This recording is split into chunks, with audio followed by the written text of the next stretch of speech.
Hi, good evening, everyone. Thank you for joining me here tonight. I'm Tricia Miller, Deputy Director of Collections and Exhibitions here at the Georgia Museum of Art. And it's my pleasure this evening to introduce our speaker, Larry Schutz. Larry is a paintings conservator who recently completed treatment on the Georgia Museum's painting Close by the artist Joan Mitchell. With grant funding from the Joan Mitchell Foundation, the museum was able to hire Larry to clean and stabilize this important painting in our collection.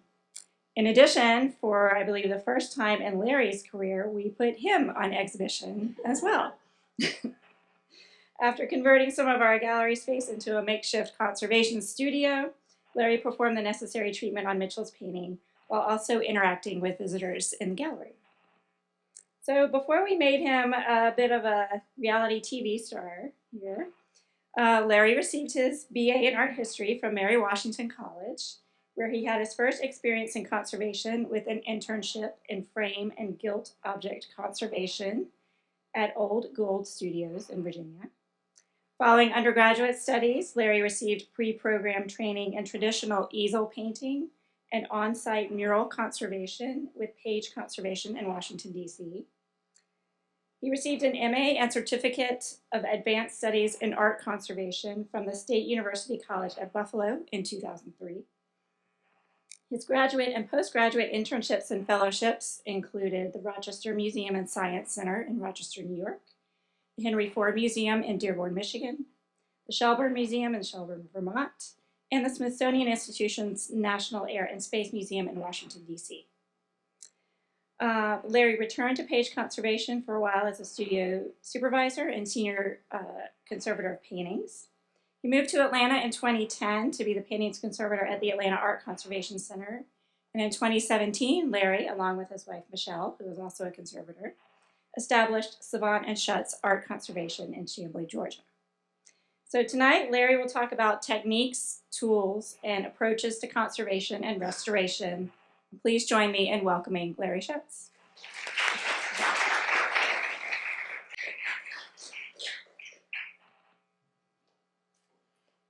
Hey, thanks for coming.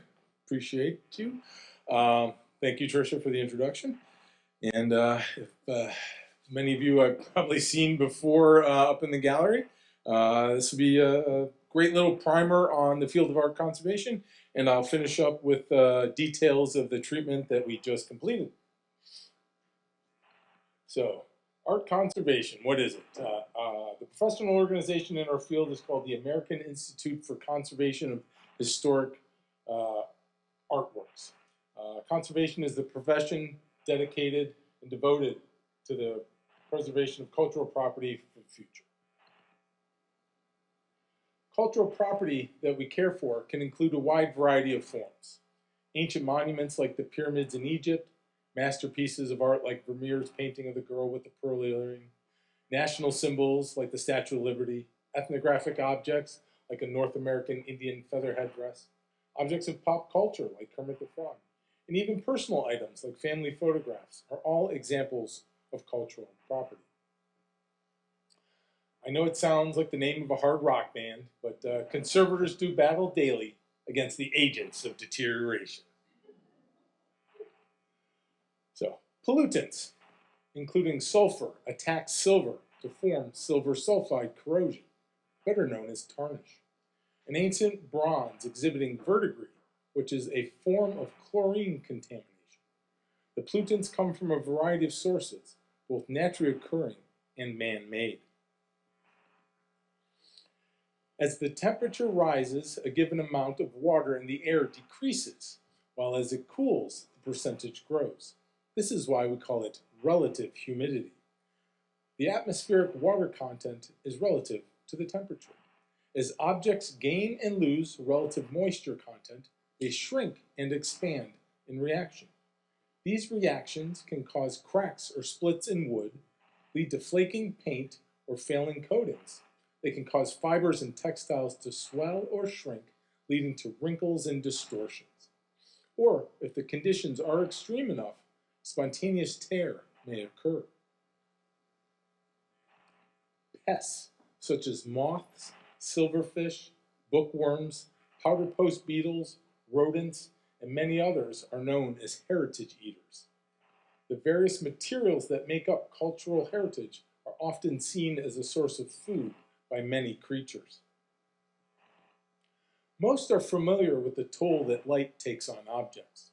Common examples of damage from light exposure include fading, yellowing, darkening, bleaching, embrittlement, and color change. On the left, we see the after effects of an earthquake on a historical archive. And the power of water is so great that it can move and sweep away even the heaviest of objects. Most human-caused, yeah, everyone like that one, right? Most human-caused, you're gonna make me laugh now. I love my werewolf Jesus. It is. So I'm gonna go a little off note. This is obviously a terrible occurrence, right? And it made the news. But the truth of it is that it really did good to spread the word that there are professionals that do this work and that amateurs really should try and not to. So if we had to sacrifice one painting to get the word out that this field exists and that we work hard to do things the right way, I'm kind of willing to sacrifice one painting to get the word out. That being said, most human caused damage is accidental or done with no intended malice. The statuette left has had its protective patina removed by the repeated touching of the nose by passers-by, while careless attention to detail has resulted in many dropped, crushed, scratched, or broken items. While many well-meaning but poorly executed restoration efforts have resulted in significant damage to art and artifacts.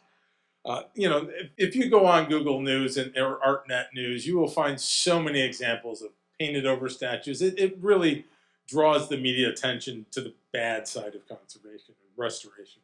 But that one's on coffee mugs and tote bags and everything else. So the empty frames at the Isabella Stewart Gardner Museum are the reminders of the night when 13 works of art by Rembrandt, Manet, Degas, and Vermeer and others were stolen in the 1990s. The case remains unsolved and the artworks have not yet been recovered.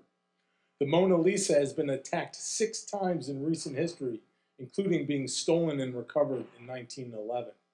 In more recent news, several world-famous paintings have been the target of vandals seeking attention for their anti-oil environmental movements. The paintings have been splattered with paint and soup, while the perpetrators have glued themselves to the museum floors, walls, and picture frames. Disassociation is the removal of a historic item from its original context. Lord Elgin's marbles are a famous example. Removed from the Parthenon over 200 years ago, the marble sculptures are still to this day a hotly debated subject. Many objects of heritage are born of water.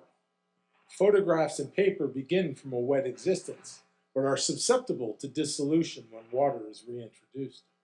Water can dissolve parts of an object and transport and redeposit them elsewhere. Fire is probably the most destructive of the agents of deterioration. Surfaces are first affected by the high heat, causing blisters and distortions. Next comes charring, and then combustion. Soot from the blaze deposits upon things not directly affected by the flames. The soot itself contains molecules from everything consumed within the fire. Often these compounds, freed from their original matrices, are toxic, making recovery of objects hazardous to life and health. So, what does a conservator do in the battle against these agents of deterioration? We do documentation, research, preventative care, and then lastly, treatment, my favorite part.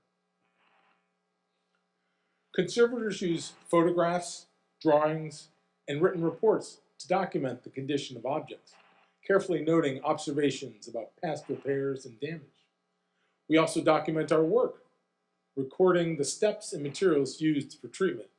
If you've been up in the gallery, you'll see the large didactic on the wall of the condition report of the Mitchell painting. When examining an object and preparing for its treatment in long-term care, conservators often conduct research.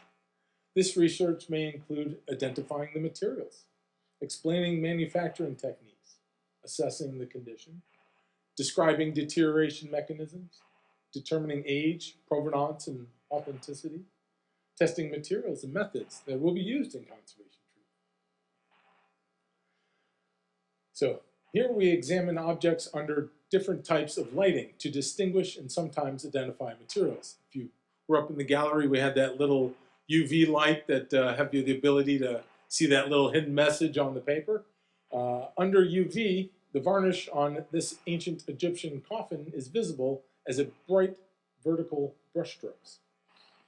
Whereas with exposure to IR, the pigment Egyptian blue displays a characteristic luminescent glow. We may also identify materials using analytical techniques, including various types of microscopy, spectroscopy, and chromatography. Sometimes it is necessary to remove very tiny samples, but whenever possible, analysis is conducted directly on the object surface without causing damage or alteration. The ray gun appearing item that Renee in that picture is holding is a portable XRF machine. It will tell the operator all the elements and what the percentages are that make up what is being scanned. You can then compare those results to data in comparable analysis and databases of known examples to figure out exactly what it is. You'll see peaks for lead or peaks for iron, and you can use those peaks to tell you what the materials are within your artwork. Often, insight into the materials and methods of construction will provide clues about the age, origin, and authenticity of an object. Although the limestone head is indeed ancient, the pigments in the decorative paint are modern, indicating that the object was recently repainted. Ancient artists and craftsmen rarely left specific records on how they created objects. So sometimes we design experiments and attempt to reproduce unknown manufacturing techniques, such as the creation of this unusual purple slip on pots from ancient Panama. In order to assess the condition of objects, we may use techniques like magnification and radiography. Looking through a microscope can help us to see the tiny flakes of lifting paint that may require treatment. An X-ray can show the location of metal pins inside a marble sculpture and reveal whether they are stable or not. Another purpose of our research may be to describe deterioration mechanisms. In order to treat and prevent damage and decay, we need to understand its causes. Paper becomes brittle and discolored when it is exposed to acid in the environment, or from framing materials, or even from within the paper itself. The acids break up the long glucose chains that form the paper fibers, weakening them and staining the paper. We also test the materials and methods we plan to use for storage, treatment, and display.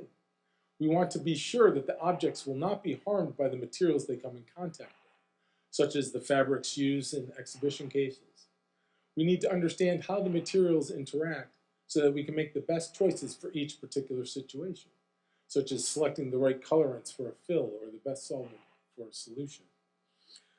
The methodology for testing fabrics and the like for exhibition cases, one little interesting tidbit, is we take a small sample of whatever the item is, the wood the case is going to be made of, the paint that's going to be used in the case, the plexi the case is made of, and you put it in a small container with little coupons of copper, lead, and silver that are highly polished and let them sit around for a little while and wait and see if they react with it.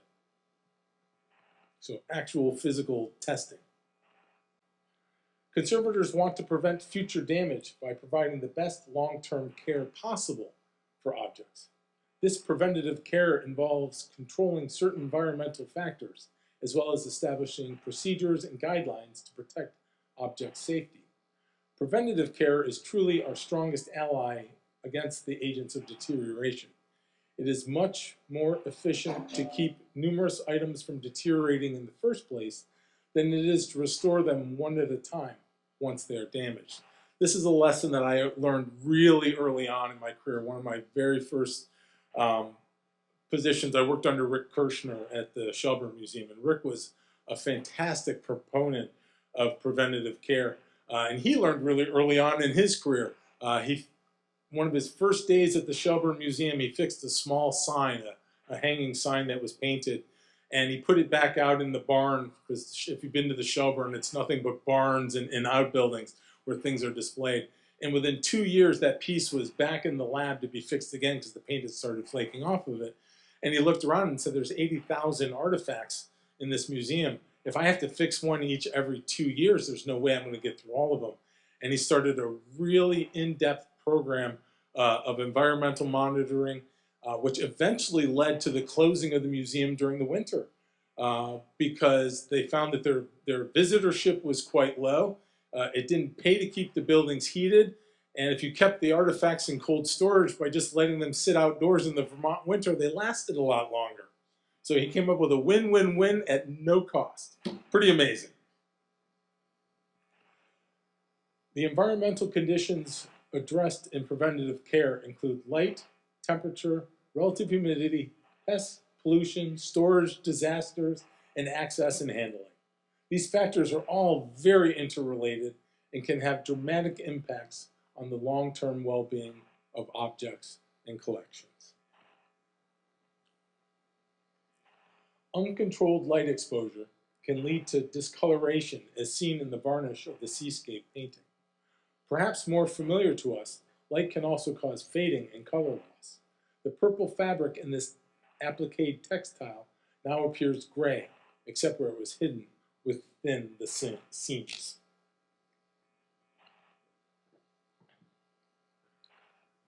Temperature and relative humidity are closely related. As we know from the way our hair changes with the weather, organic materials like paper and books are very responsive to changes in temperature and relative humidity. As we experience a hot, damp southern summers, mold can grow in elevated conditions.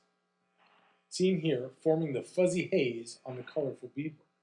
Metal objects also readily corrode in hot and humid environments, forming the bright green unstable areas seen among the drapery in the statue. Routine maintenance procedures like regular cleaning and monitoring for pests can help prevent damage from dust and insects.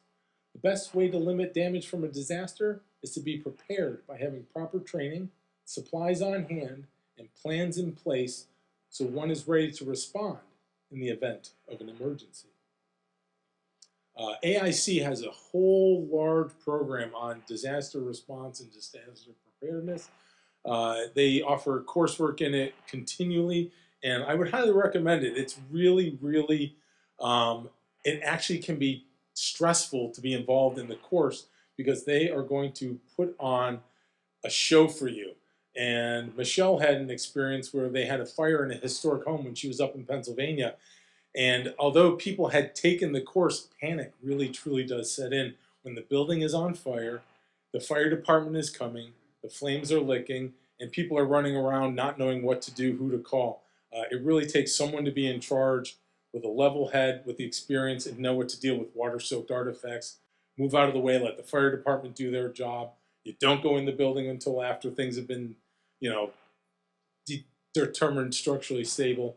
So it was really a very informative program to take. I would highly recommend it. Preventative care also includes providing protection for objects during storage, shipping, and display. It is equally important to promote safe access to objects by handling them properly and choosing storage or display methods that enable safe examination. Over their lifetimes, objects may become damaged and require treatment. This treatment can include a variety of actions, such as stabilization, reshaping, cleaning, structural repair, loss compensation, and fabrication of missing parts. When this Egyptian mummy entered the Michael C. Carlos Museum's collection, its wrappings were a mess. Ancient tomb robbers or curious modern owners may have partially unwrapped the layers to look for jewelry. The linen wrappings were humidified to make them more flexible and relax the wrinkles. The wrappings were then gently coaxed back into position over the body. A sheer nylon covering was then wrapped around the mummy to stabilize or hold the layers in place. Finally, the mummy was placed onto a contoured board to support the fragile body during lifting. Sometimes the dirt and accumulated materials on the surface of an object can provide clues about its history, say ancient beer residues on a ceramic vessel. But sometimes objects are just filthy. And when it is appropriate and safe to do so, we love to carefully clean away the dirt without damaging the original materials beneath. Conservators do not reach for Mr. Clean or call upon the power of lemon-scented Ajax. Instead, we custom formulate cleaning solutions to remove the specific accumulations or coatings without affecting the original surface of the object. This is where our chemistry classes in grad school come in handy. Objects do break, and sometimes they come into the lab in many pieces, sometimes very small pieces. The fragments of this tripod vessel were reassembled, making it possible for us to understand the form and interpret its decoration. We choose adhesives that are just strong enough to hold the pieces together without causing damage to the object. We use adhesives that have good aging properties, meaning that they will not discolor, shrink, or become weak over time. We actually prefer that if the piece is going to break again, that it would break along our adhesive lines, rather than create new breaks in new places. So the weakest applicable adhesive is always the best choice. When objects break, pieces may become lost, causing weak areas in the structure. The jaw of this buffalo mask had been broken and had been repaired numerous times, including securing it with metal wire through holes drilled in the teeth. The missing area was therefore recreated with foam and paper pulp, painted to simulate the aged wood surface. Upon close examination, the repair can be distinguished from the original mask and can also be easily taken off. Reversible repairs are central to a conservator's approach. We like to use the term retreatability. Nothing that I do today should interfere with the ability of someone to come along in the future and do the work again, either to remove my work because it has aged as well as the piece and it needs to be redone, or to be able to effect another repair. Sometimes losses can be visually distracting, and it is necessary to replace the missing parts. The inlaid bronze and limestone eyes were missing from this coffin lid. A new set of eyes and eyebrows were fabricated to fit the carved channels in the wood. Ancient examples still exist and served as models for the replacement eyes. In order to make it obvious that these replacement eyes were not ancient, they were formed from modern materials, including epoxy putties and acrylic paint that can be recognized through careful examination. So now I'd like to transition and talk about the project that we just completed. So this is how I walked into the gallery on day one. I had my tables, my painting, my little bag of tools, and a tiny barrier between me and the public. It turned out, honestly, to be quite enjoyable. The treatment, I was well prepared for what I hoped to encounter. I had only previously examined the painting mildly, but had not done a lot of in-depth examination on it. So I knew partly what I was in for and not completely what I had to do yet. So on day one, I began with testing. And these are my little cotton swabs. So yes, we clean things with Q-tips, but not really Q-tips. I roll my own. So I keep a little chart. And so I came in my mind with the idea of what I wanted to clean it with and what I wanted to use to consolidate it with, because I knew I had cleaning and consolidation to do. The painting had other ideas. It didn't like anything that I wanted to clean it with, and consolidation was really limited due to the fact that it didn't like the options that I had for cleaning up of the adhesives that I had options to use. So it isn't always best to try the adhesive. It is often, I test the cleanup of the adhesive. So when you're going to put a little bit of glue on something, you can imagine there's always a little bit that oozes out, and you always have to clean up that little bit of extra. It's impossible to put just the right amount in. And the cleanup agent is what determined what adhesive I was able to use. So the painting was really quite touchy and sensitive in some areas, and not so touchy and sensitive in other areas. And this is quite common. I do all of my testing color by color, area by area, shape by shape, and form by form. And that's because each paint, when it is manufactured, is made slightly different. The pigment is ground to different diameters, and because of the different size of the pigment grind, there's a different amount of binding medium that is used with each colored pigment. If you have very small grind, you have less space between each pigment particles, you have less binding medium, in this case oil, holding the pigment together. We call that underbound. There's less binding, less holding it together. So if you try to clean it, it doesn't want to hold up to stronger solutions. Whereas if you have a large ground pigment, when you put large ground things, think of marbles in a jar next to each other. There's a lot of space in between each of the marbles. There's tons of room to put binding medium in between each of the marbles.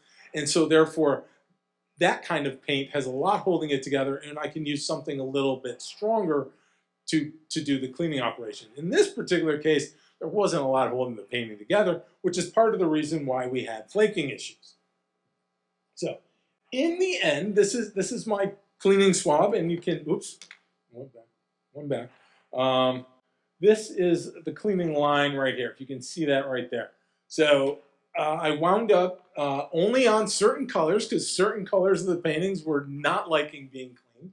I used a deionized water. It's basically uber pure water with all the extra free minerals removed from it. It makes the water actually slightly electrically charged, and it will want to pull things out. And it can actually be quite strong and quite potent. Water is, as they say, the universal solvent. But most dirt particles floating around the air have a slight negative charge on them. And so if you have a slightly positively charged water, it will attract those negatively charged dirt particles. And in this case, that was all the painting was willing to tolerate, was a little bit of charged water, but it was sufficient to remove what little dirt it actually had. So this comes back to preventative conservation. Being in a museum environment almost its entire life, it's led a pampered existence. It really wasn't that dirty. You can see my swab, the tip of it there. Yes, some dirt, a little bit of gray dirt, a lot of what I like to call museum lint, little blue fuzzy fibers, which is mostly denim blue jeans, because Americans love their blue jeans, and when you walk around, a little bit of blue jean dust goes up in the air. You know, your pants wear out, it's got to go somewhere. It doesn't all wind up in the dryer lint. It winds up on everything.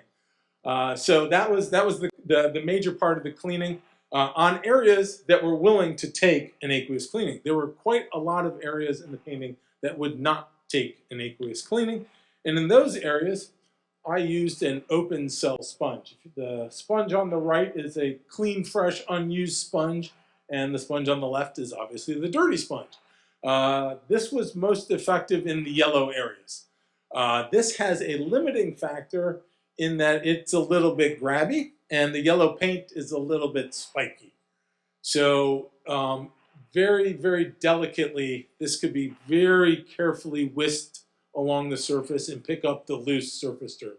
Whereas in the areas that were applicable for the swab, go back one, the paint was thinner, smoother, and less texture, and I was able to roll the swab. We don't scrub, we roll the swab over the surface and pick up the dirt. So, one aqueous clean, one dry clean.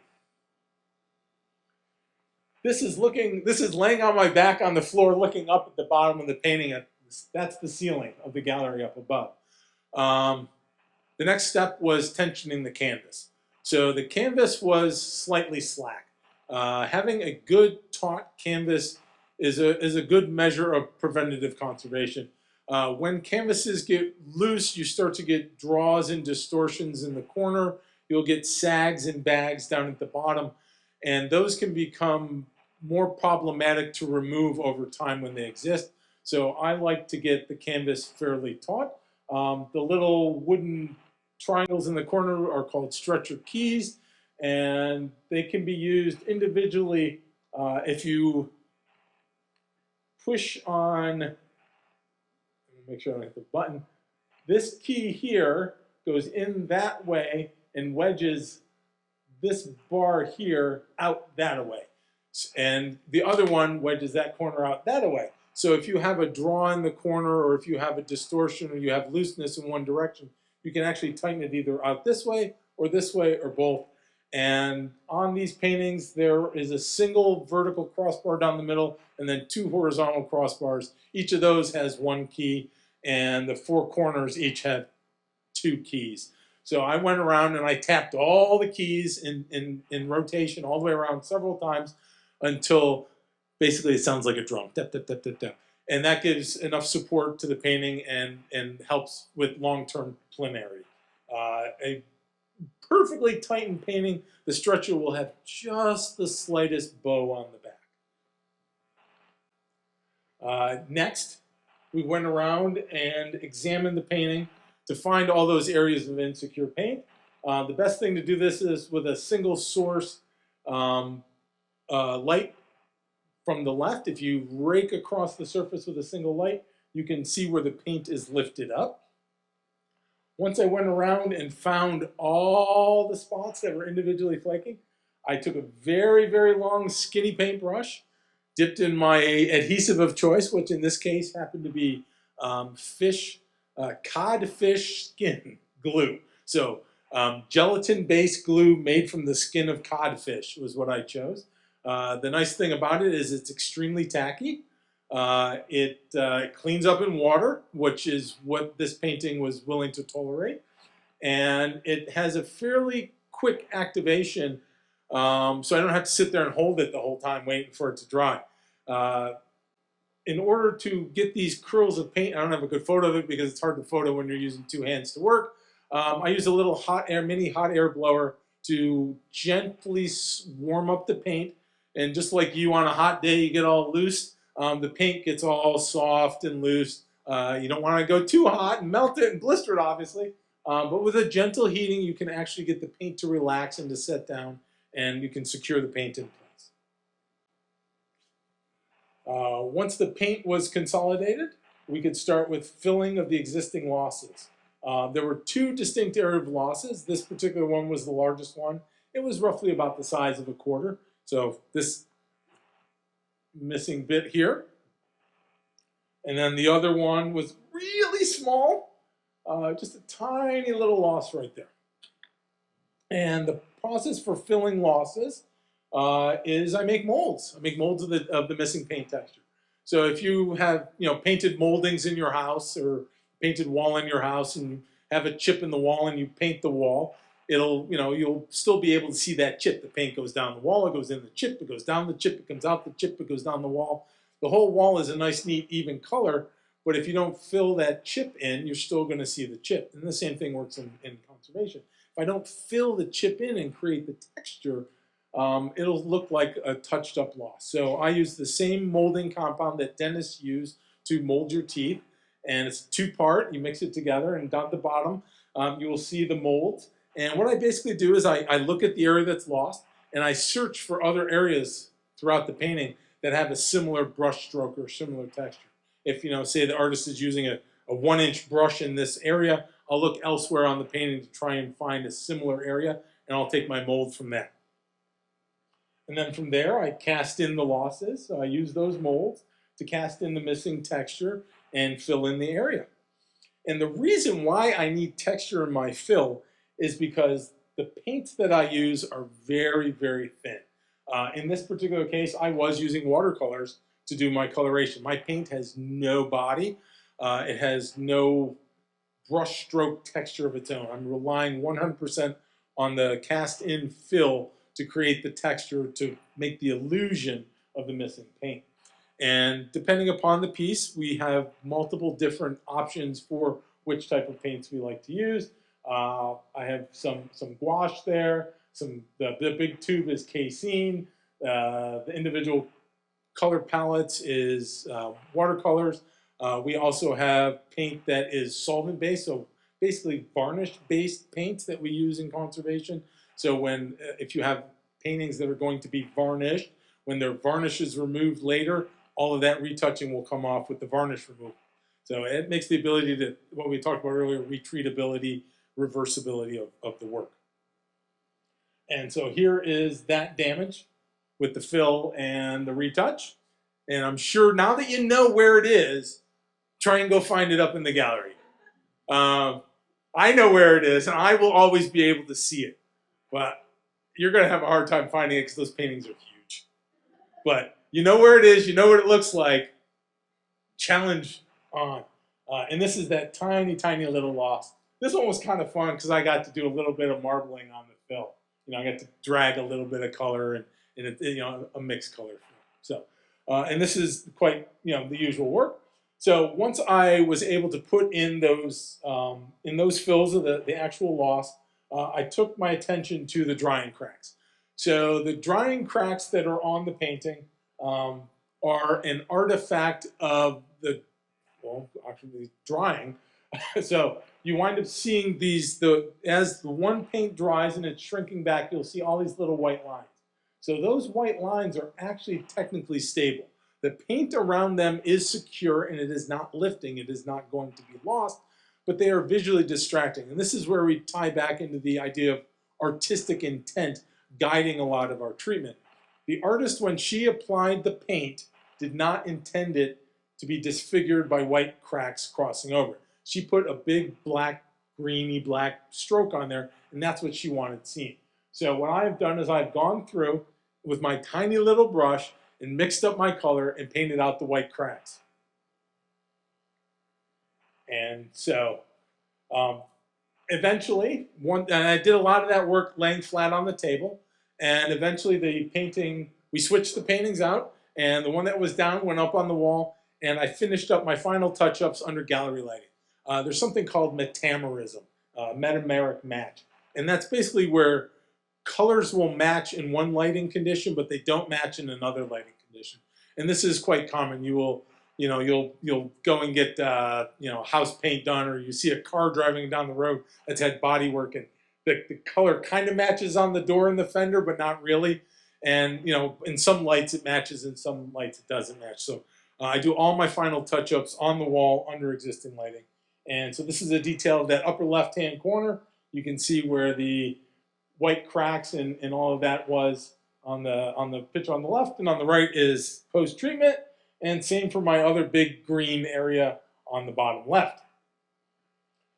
I'm gonna go right here. So then we quickly switched out paintings.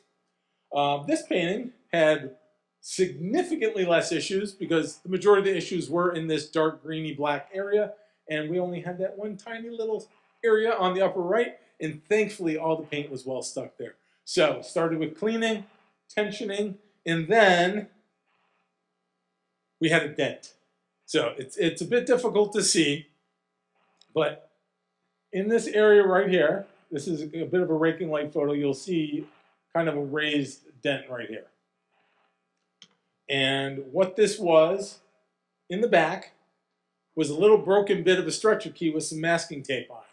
So this has probably been in there since it was in the studio. Maybe. Nobody ever noticed it. Possibly. It could have been a repaired key that failed and fell off at some point when the painting was being moved around, and it wedged itself down in the back of the painting. So of course I fished it out of there. And so what we wound up with, after I removed that, the canvas had been stretched by that being there. The canvas then spontaneously relaxed, and what was once a forward protrusion instantly became an innie. It became a dent. And I laid a swab across the top there so that you could see how much deflection the canvas actually had after the piece was removed. So after that, what we did is a humidification and flattening treatment. Normally, on small paintings, I would flip them face down. I'd humidify the back of the canvas and put a little weight on it, and I would press out the dent. But when you have a painting this big with a fragile surface, you can't just easily flip it over and work on it from the back. So the most convenient way for me to do this is from the front and using magnets. So in the photo on the top, there that silver gray plate is a steel, galvanized steel plate with a little piece of blotter and a little bit of that distilled water. So use a little bit of distilled water on the blotter, put it behind the piece with the steel backing it up, and then on the face is an inert epoxy sheet and 3 rare earth magnets to connect with the steel plate behind it. And we use that in succession. Start with a wet blotter, and then the wet blotter goes in there, helps to soften the dent, and then you continually change out the blotters throughout the day until the dent is flattened, and then you leave it overnight, and you have the museum staff come in the next morning because you're not here and take it off and then give it back to you later.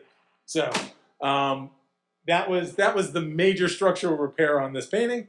And here is the post with no dent. And this is how I left it. This was my last day. I left the painting out on the table, cleaned, dent-free, and thankfully on this one, no flakes. Not a single flake on the whole painting. In great shape. Skilled people have been repairing valued objects throughout history. Restoration is a 400-year-old profession taught through the master-apprentice relationship. Today, most professional conservators hold a master's degree and specialize in a particular area, such as paper, textiles, or paintings. In order to prepare for graduate education, students of conservation study both the arts and sciences. It might be surprising to know that conservators study chemistry and biology, as well as art history and drawing. Practical experience in the conservation lab is also a major prerequisite and is generally accomplished through internships, fellowships, and volunteer work. The major programs in conservation within the continental U.S. are Buffalo State, go Buff State Bengals, University of Delaware, and New York, NYU, New York University. And that's it for me. Thank you.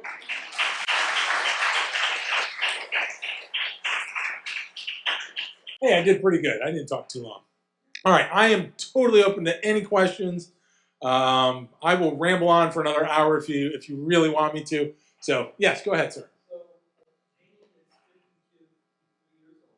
Yes. How much do you think it has faded? It really depends upon the pigmentation and what the painting is made up from. Now, the binding medium has a lot to do with non-fading of oil painting. So you have, because pigments are pigments, and watercolors fade really, really fast. If you took a watercolor and you left it sit on the table for 50 years, actually 25 years, it would probably be mostly blank. But the oil actually surrounds each of those pigments and, refracts the light and, slows down that sun fading or light fading exposure by having that oil there. So it's hard to say. Some earth pigments are good forever.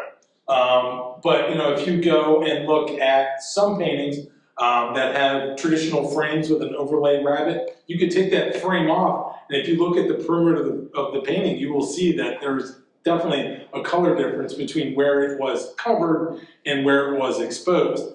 Now that kind of also goes down a little rabbit hole in that oil paintings, if put in dark storage, will actually darken. So at the graduate school in Buffalo, they have an oil painting that they leave sitting out all the time with half of it covered. And it's a really neat experiment because the half that is covered is significantly darker than the half that is exposed. And it's not because the half that is exposed is faded, it's because they actually darken in the dark. But it's temporary. If you then put that darkened painting back out in the light, it will lighten back up and match the other side that is not darkened up. So there's really some amazing stuff that goes on. So it's super hard to predict, fading. But we certainly know certain pigments are definitely more susceptible, certain natural pigments, and we now have new modern lab-grown, I won't call them equivalents, but replacements, which have better light stability and longevity. If you go to the art supply store today, many of the tubes of paint will have a little light fastness meter on the back of the tube. You can look at the back it'll say if they're fugitive or, has good light stability on the back of it. A lot of manufacturers have been adding that on. But certain colors, carbon black, it'll last forever. Not gonna fade. Cochineal, it kind of fades out really fast. So, hard to say exactly. Yeah. All right, who's next? Go ahead. I have a question for your research phase. Yes. In this case, did you look at other paintings by Joel Mitchell? Do you try to would you say certain artists always use the same type of paint or pigment? Is that necessary before you begin, or? Well, I like to look into stuff when it's possible. It isn't always feasible. I don't have an endless expense account where I can fly around the country and look at, paintings in museums all over before I do things. I use my effectively 30 years in the field and the experience of looking at thousands and thousands of paintings to kind of get a feel and to know periods and become familiar with stuff. The nice thing about this is that it was part of a larger nationwide project, and because our project had a really late start date, I got the benefit of being informed by a lot of the other conservation teams that had already finished up their projects before I even started. So I had clues up front from what materials they used and what was successful with their treatments before I even started on this one. So I had my little list of things that they had tried and they had used, and I had my little list of my own. We all have our favorites of things we like. Some people like Oreos, right? So, I like my fish glue. I don't like rabbit skin glue. I came prepared to test the things that they had said were successful for them, as well as test some things that I liked that were not their particular favorites. So sometimes I do get to, but it's a rare day where I get to travel around and look at other things and study them before I do something. Yeah. Hi, have you worked internationally? Do you travel for museums? I have not in a very, very, very long time. Many years ago, I flew to Mongolia to do a project with the National Museum there. They had two fires. So they had a fire in their national gallery, their national paintings gallery, and so they took most of those paintings out and a few others, and they put them in a government building where they technically have a conservation lab there. It's not well outfitted because they don't have good access to materials. And while they had these paintings, they put them in an elevated, this is terrible, they put them in an elevated walkway that was between two buildings. So think of a glass hallway between two buildings. And there was civil unrest in Ulaanbaatar, and they set all the cars in the parking lot on fire underneath the walkway. And so the paintings got burned twice. So a colleague of mine wrote a grant to buy a hot table, which is a conservation piece of equipment, and then to fly me over there and teach them how to use it. So I performed the first ever beaver lining in Mongolia. I mean, for what that's worth. But it was really neat. Honestly, I went there for 3 weeks, and I taught them. They had been sending conservators to the U.S. for training, and when this happened, it was kind of a reciprocal thing. I went over with this person who wrote the grant, and we paid for the hot table, had it shipped across the Atlantic. The power kept going out in the building. It was crazy. I was on Mongolian TV. That's all. I don't speak the language. And if they tell you it's a hamburger, it's not. It's yak. It's an interesting place. It was a lot of fun. It was a lot of fun. But that is the only time I've traveled internationally to do conservation work. There's so much work that needs to be done here. But it was fun. Yeah. Now you got me concerned. Has the smudge Jesus ever been restored to its general previous glory? No, it is too much of a tourist attraction the way it is. It brings in so much money now and tourists to the town. It's on tote bags and coffee mugs and everything else. That no, the reality is could it be fixed? Maybe, right? So depending upon did she scrub it? or did she just paint over it? If she just painted over it, I could fix it. But I don't think they want to. They're not, I don't think they're interested in it at the moment. Yeah. How did you first get into art conservation, and do you have any suggestions for current university students looking to get into it as well? Kick a door in really hard because it's hard to get in. So I learned about it in high school, which was fairly early for people of my generation. So I was in undergrad when the internet was like this big, right? I remember what .org stands for, because I was there. So I learned about it in high school. I was a fine art major. I was what they call portfolio prep, a high school student trying to get into a BFA program, Bachelor of Fine Arts program. And I was given a tour. We were taken around to various things. I don't remember. We went to 3 locations. I don't remember what one of them was. I can't remember. One of them was a billboard painter studio, which was super cool, but totally obsolete today, right? So they literally were paintings this big. I had never seen a palette so large in my life. This guy had a palette this big and a brush this wide, and he was painting a billboard with oil paint. It was amazing. It was so awesome. They had a giant metal wall, and they had a cartoon, a drawing up there, and the metal wall was electrically charged, and they had a stylus. And so they made a pounce pattern by electrically burning through the paper and creating a pounce pattern. They put it on these giant chunks of plywood, pounce the pattern in, and just paint these giant murals that were gonna go out on the highway. I was like, that's kind of cool. But then the next stop we went to was at the museum, and they opened the door in the back of the museum, and I was like, you guys get to touch the stuff that's in the cases? I was totally sold. So I had, it was like a little seed that was planted, but it took me a very long and winding career path to wind up to where I am today. So that's how I found out about it. The best way to get into grad school is to study under somebody who's been in grad school. End of story. You will never get in otherwise. It's very competitive. Buffalo and Delaware each only take 10 students a year. There's roughly between 80 and 125 applicants every year. So it's like a 10% shot of getting in. So you need to show up already knowing how to do. And what they will do is they will teach you why you've been doing what you've been doing. So most people have between 2 and, good God, 6 years of apprenticeship training before they get in. And some of it depends upon when you show up. Did the person who interviewed 4 years in a row finally give up? And you slid in on the first try because there was no competition?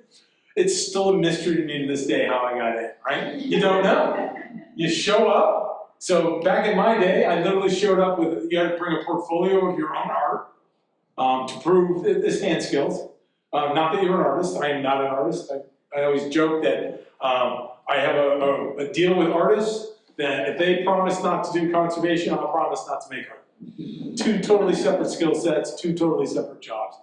And so I showed up with a portfolio of art and 2 slide carousels full of 35mm slides showing the treatments I had been doing for the last 2.5 years. And that's how I got it. Today, you email off the pictures of your art. They don't even look at them anymore. I don't know how kids get it. I got no clue. I'm an old man now. But it's probably the same thing. You gotta have decent enough art, but if you're really good at art, you should be a really good artist. But conservation is a decent way to pay the bills too. So I can understand that. And then, yeah, you gotta kick a door down somewhere. I got my apprenticeship after undergraduate by cold calling. I literally, I had met a conservator. I was working at Dumbarton Oaks in DC. And I was working in the photographic fieldwork archives doing rehousing. And through that, I met a conservator. And I literally called him 2 days later. I said, do you take interns? And he's like, yes. He's like, and I was like, okay. He goes, but you gotta work for free for 6 months. I said, damn. So I worked at a bar at night. I slung beers, I cooked burgers on a grill, and I made tips. And I ate a meal at night. I worked during the day. I rode my bicycle from Northern Virginia into DC every day. I had no money. I lived in a basement apartment, I paid $292.50 a month. I struggled. I mean, that's the truth of it. It took a long time. So if you got the burn, so artists have a burning desire to get the art out. I had a burning desire to fix it. It didn't matter what it took. I did it. So here I am. You can make your own path. There's ways to do it. There's a lot of conservators who need help. There's a lot more art out there that needs fixing than there are people to fix it. It's just a matter of how much you're willing to sacrifice to get there. In the end, it's worth it. But if you had asked me 5 years ago, I'd say, don't do it. But it's good. It's good. It's a good job. It's a good career. It works out okay. All right. Anyone else? Hey, I got a question. Yeah, go ahead. Is there any period of art or artists specifically that have more attendant conservation issues? Oh, this new stuff that they're making is garbage. Right? Yeah. The new stuff, the new paintings have materials issues. So the manufacturer, some of that it falls on the manufacturer. There are multi-grades of paint. You go to an art supply store and you can see the different tubes on the wall, and you'll see ultramarine blue from 6 different manufacturers, and you'll see a tube over here that's $16 for this giant tube, and then you get over here and there's a tube that's the size of your pinky and it's $39.95. And which tube of paint do you pick? Well, the one all the way on the right is actually real paint. The one on the left is mostly wax and fillers and junk. So you wind up with materials deficiencies on new things. You also have a complete change in art post-World War II. The rule book gets thrown out. They're not teaching the traditional methods. You now have, anything goes, right? You have the famous elephant dung Madonna. You have a banana duct taped to a wall. You have spray paint. You have pantyhose. You have digital media. You got a fluorescent tube with a TV next to it, playing a video of a pig flying around in circles, and that's art now. So dealing with that is so much different than sticking a couple of flakes of paint back down, right? So there are people that specialize in the really, really old stuff. There are people that specialize in just doing little portrait miniatures. There's people that specialize in contemporary, or what they call time-based media, that electronic art, the player piano in the corner with the lights flashing all over it. Who's gonna fix that? I don't know how to fix that. Somebody does though, and somebody will have to. So there are all sorts of different areas where one can get into this field and specialize. Okay, let me just follow up. So more historical, a little further back. Yeah. So like in the Impressionists, is there an artist that has, over the years in different museum settings, required more attention than others? George Bellows was always broke. And so he reused a lot of his canvases. And so he was painting over already dry paint, and new paint doesn't stick to old paint very well. So a lot of the Bellowses have flaking problems. So there's incidents like that. But my experience with like Monet, God, I love cleaning Monets. They are painted so well. That paint is so stuck. It's juicy, it's rich, it's got lots of binding medium on it. You can kind of throw the kitchen sink in a Monet and you can't mess it up. I've never worked on a Van Gogh. I would love to work on a Van Gogh because they have that rich juiciness, and they just had a job. They just job posting at Yale to work at the Yale Museum of Art, and they have a Van Gogh that really needs a cleaning. And I was so tempted to apply just so I could clean that painting because it's beautiful. They have a lot of work there that really needs a lot of work. Great museum, but they were great holdings, but they have not had anyone really fixing the art in a very, very long time. So, there's all sorts of interesting stuff on there. Yeah, go ahead. Larry, I have a follow-up, because you talked about the artist and the binding and all of that, and the quality of the paint and the component. Let's say if you stick to Van Gogh or Monet, did the artist intervene on the composition of the pigment, or it was just how it was manufactured? It's a lot of how it was manufactured, but some artists are so well regarded and so have high stature that they can complain to the art manufacturers to get things changed. I worked on Richard Schmid not that long ago, maybe 10 years ago. I hope he's still alive. I don't know if he's still alive. New England contemporary painter, old guy, and well, I don't know, he's got to be in his 90s by now, but a classically trained painter who teaches a lot of the best contemporary painters how to paint. And he was having problems with Alizarin Crimson doing the traction crackle. And he got with Winsor and Newton and made them change their formula because he was angry that his paintings were starting to crack. So he has enough clout that he can bully the manufacturers into fixing stuff. And you'll have notices in old texts where the Hudson River School painters were having problems with canvas manufacturers. And we call it ground staining today. But there's a whole group of painters, Bierstadt in particular is easily noted because he bitched about it in the newspaper. There was it must have been a very large bolt of canvas that came over from Europe and was into New York, and a lot of the colormen bought from that bolt and stretched canvases, and they wind up getting a zebra pattern of every other warp and weft darkens the ground. There must have been some sort of contamination in the fibers, and even in his own lifetime, his paintings were starting to look zebra striped, like a check screen on a computer or something. It was like a UPC symbol kind of look, transmitting, because oil paint is translucent. The light goes through it, it's that white ground and comes back to you. That's how they look and glow. But when they go through the paint and they're hitting one gray line and one white line and coming back through the paint, it really made his paintings muddy and he was angry. And you see a lot, if you look well enough on a lot of Hudson River School paintings, you can see zebra staining on quite a few of them if you know what you're looking for. So yeah, there's been problems always. A lot of stuff, yeah. Now that you've completed the restoration, I'm assuming close is going back to its old spot. Eventually, yeah. Do you have, in November, do you have any recommendations? Because that gallery at the end does have a window.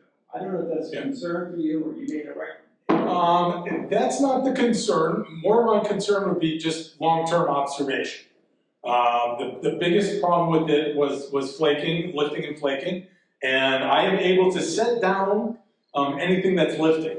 I cannot fix anything that has not yet lifted. So there's lots of cracks in the painting. There's cracks all over it, but they're secure, they're stable. There's maybe a big glob of paint, there's a crack in the middle of it. Well, both globs are still well adhered to the canvas.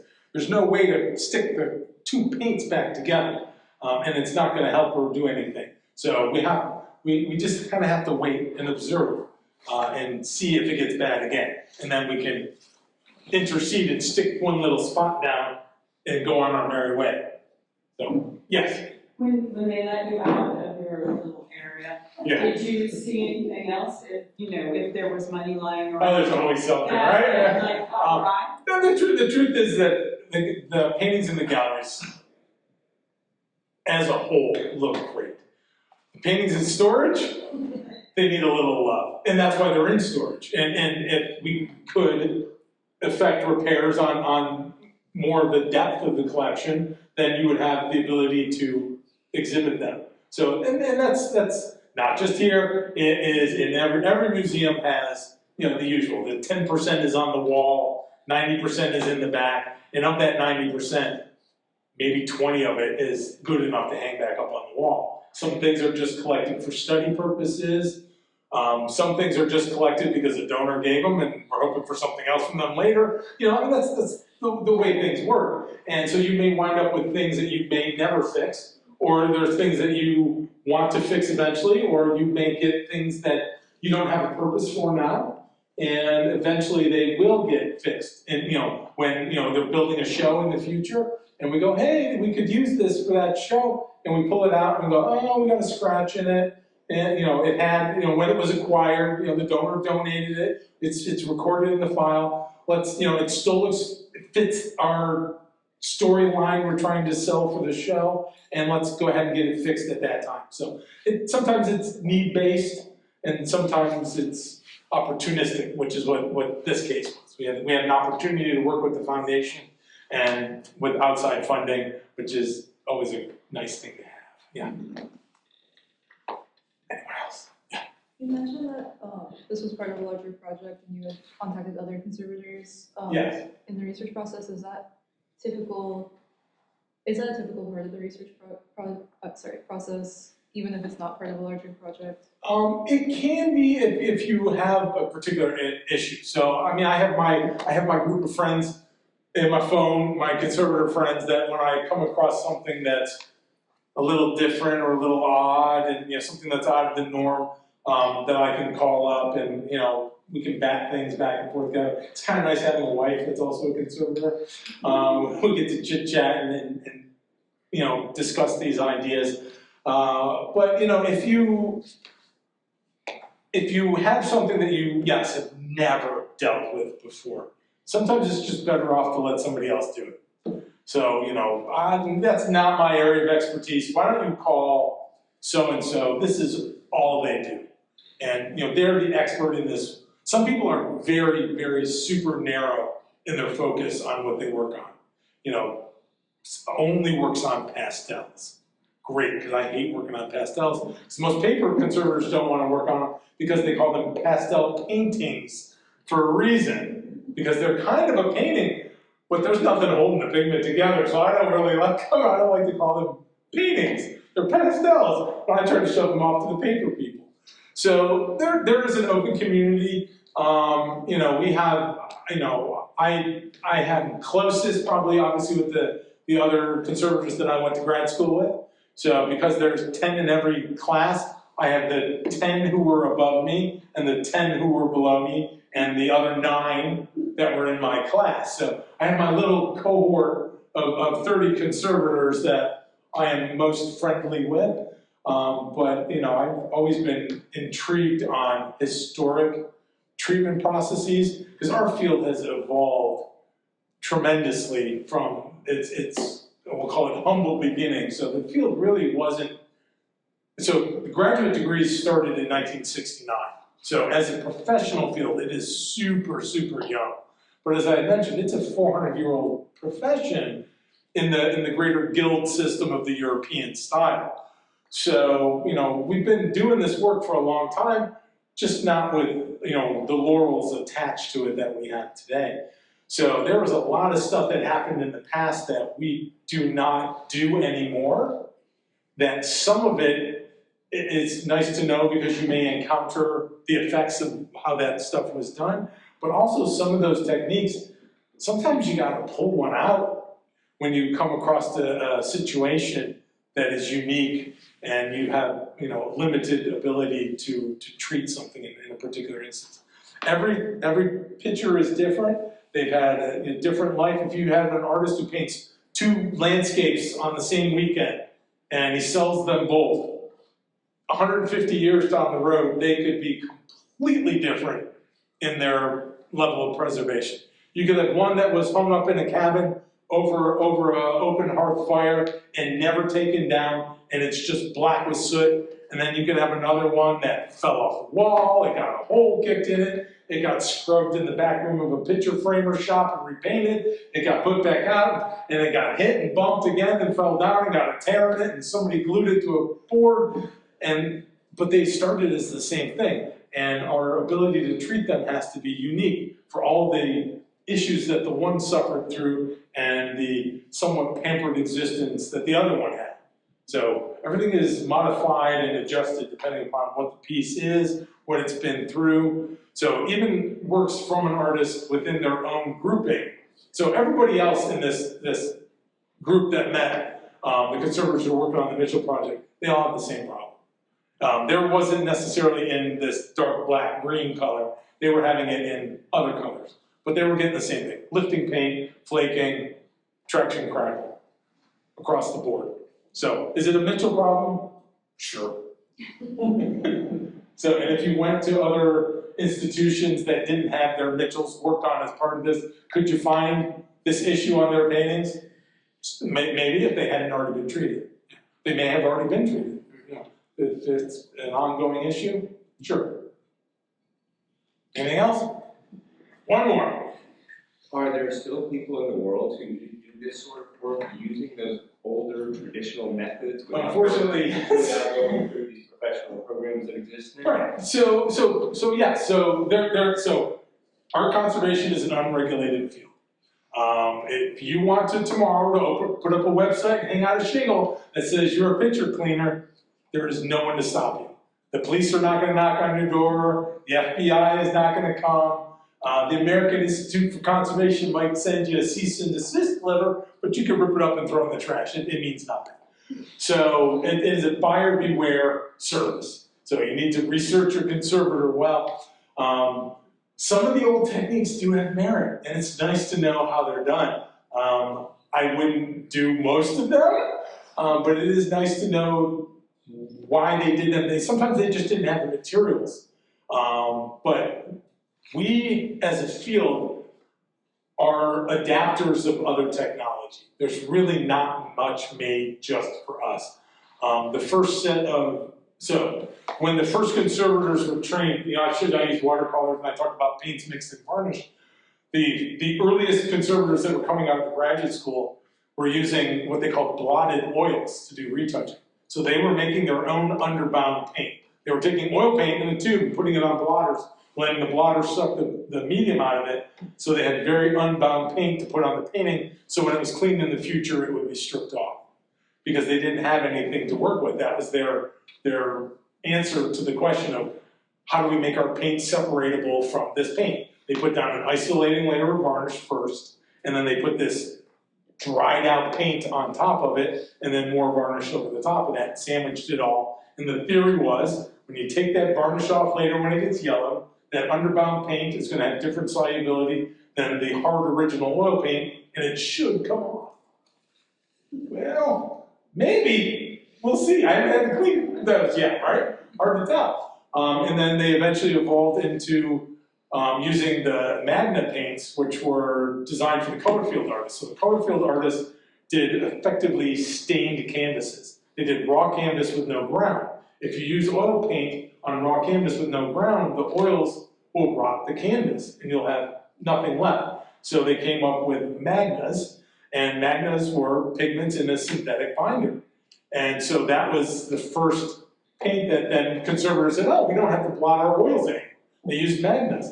And then eventually Golden, who makes acrylic paints now, made what's called the MSA, which is a mineral spirit soluble acrylic paint. And that's what a lot of conservators use now. And there's others. Gamblin makes a paint that's in synthetic. I like Gamblin's. I use a lot of those. And so there's Mary makes in mastic and other resoluble resins. You wouldn't want to use it to paint a painting with, because if somebody came along and tried to clean it, they would just wipe it all off. But that's what we want. So, does that answer the question? All right. Are we good? Are we running out of time? How long do we have time? We good? I could chat for a while. Okay. Thank you.